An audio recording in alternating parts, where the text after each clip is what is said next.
Good morning, everyone. I'm gonna adjust this a little bit. My name is Isha, and words can't explain how honored I am to be standing here. Like, my heart is beating out of my chest right now. Before I begin, I'd like to thank Miss Heidi, Miss Linda, and Miss Michelle for bringing me to my Eagle rank, and Mr. Mason and Mr. Travis for bringing me here under the SHAC Eagle Project of the Year Award. And last but not the least, I'd like to thank the volunteers and families of Troop 1219 and 27 who helped me with my service project. On February 8th, 2021, nearly 1,000 young women made history as the inaugural class of female Eagle Scouts, and I can proudly say that I am one of them. 2 years before that,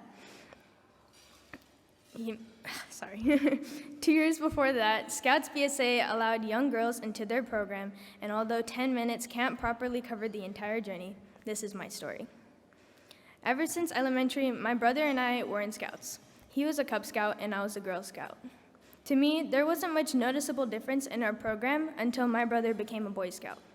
I mean, here I was, sitting in my mom's 2000 Toyota Camry in the sweltering summer, bearing my soul out to my mother, asking why my brother got to spend a week in Montana and I couldn't. That day, my mom laid it out to me straight and simple, that I, Isha, was not a boy, and that was that. Eventually, I learned to accept my fate. That is, until one cold January night in 2019. My dad comes bursting into the room asking, Isha, do you want to be in, Boy Scouts?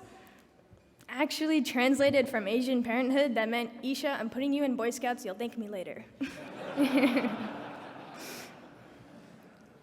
Obviously, I had no clue what was going on, and before I knew it, I was surrounded by a dozen strangers and a Whataburger on a Wednesday night. Quite auspicious for life-changing events, as you can see.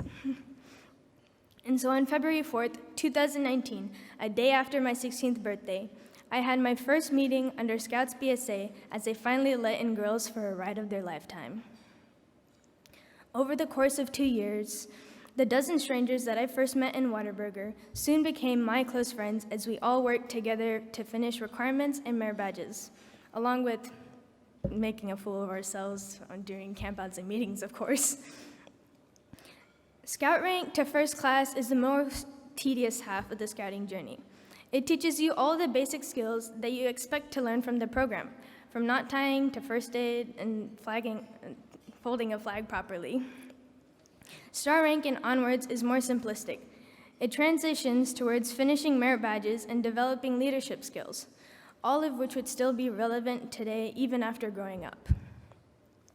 In the 2 years that I participated in Scouts, it's fundamentally changed me in so many ways, especially in leadership within our girl-led troop. I served as an ASPL, an assistant an assistant patrol leader for 1 term, and an SPL, senior patrol leader, for 2 more terms. Our new troop went through the struggles of setting the foundation down, along with the pandemic starting just barely a year after our troop began. But the time and experience under that leadership set me up for my Eagle project. For those who don't know, getting your Eagle is a very distinguished achievement, not only as a Scout, but practically worldwide. I mean, only 8% of Scouts end up becoming an Eagle. Yet so many notable people happen to be an Eagle or have done Scouting. A notable part of that rank is that the service project that an Eagle Scout does. Mine was to build a sand volleyball court for my church organization, and let me tell you, it is a lot more difficult than you would expect. For one, I didn't think that I was going to dig down a foot for the court, install drainage, and then calculate the angle at which my drainage would lead out to the ditch nearby. I mean, by the end of the drainage system, it was about as deep as me, which isn't really saying so much because I'm already so short.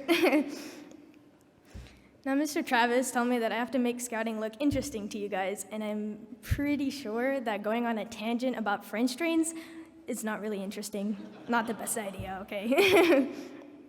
But basically, I had to learn the entire process of building a sand volleyball court, draw some Mona Lisa-worthy looking diagrams, and demonstrate to everyone who's never built a court before on how to make one. I agreed to take on the project in the middle of our first nationwide lockdown when COVID started. So I had to figure out how to have the correct balance of people where we could get work done without having too many people to further risk COVID exposure.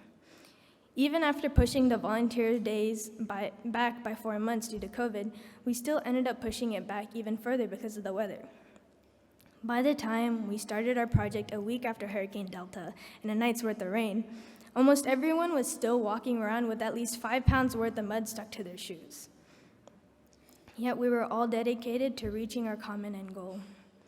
Even when I was tired and my entire family was ready to just pack up and leave, there were other volunteers who went above and beyond their commitment, kept working, and encouraged us to push on until the end. 8 months, 85 volunteers, and 716 hours after I first started the project, I finally got my last signature. Just to give you an idea, 418 of those went into construction and manual labor. The other 300 hours went solely towards project planning and executing.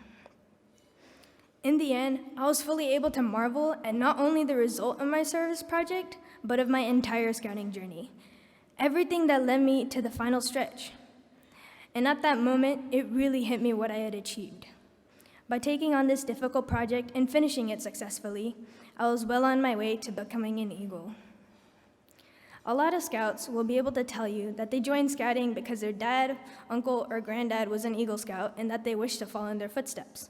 But coming from an immigrant family, I was always the guinea pig whenever it came to my education, college, sports, and now Scouts. My family thought that the first Eagle in our family and extended would have been my brother, and instead it ended up becoming me, that too a woman.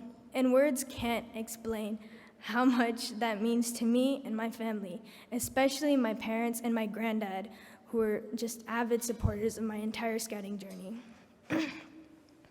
Just 2 months after I finished my service project, I finally achieved the rank of Eagle. Now, some people have asked me why I took on such a big project instead of something small and simple that I was familiar with. The reason is that, well, I wasn't built that way, not for Scouts. For every service project that a Scout embarks on, they spend hours researching, developing, communicating, and executing, and I know that there isn't a single Scout who can say that they haven't learned anything from their experience. In fact, when I first proposed my service projects, many adults warned me that like any other project, not everything will go according to plan. And like they said, not everything went as planned. But that's okay, because it was part of the journey. Being an Eagle, it's not about the 4 signatures at the bottom of your requirement page. It's all in here, your heart.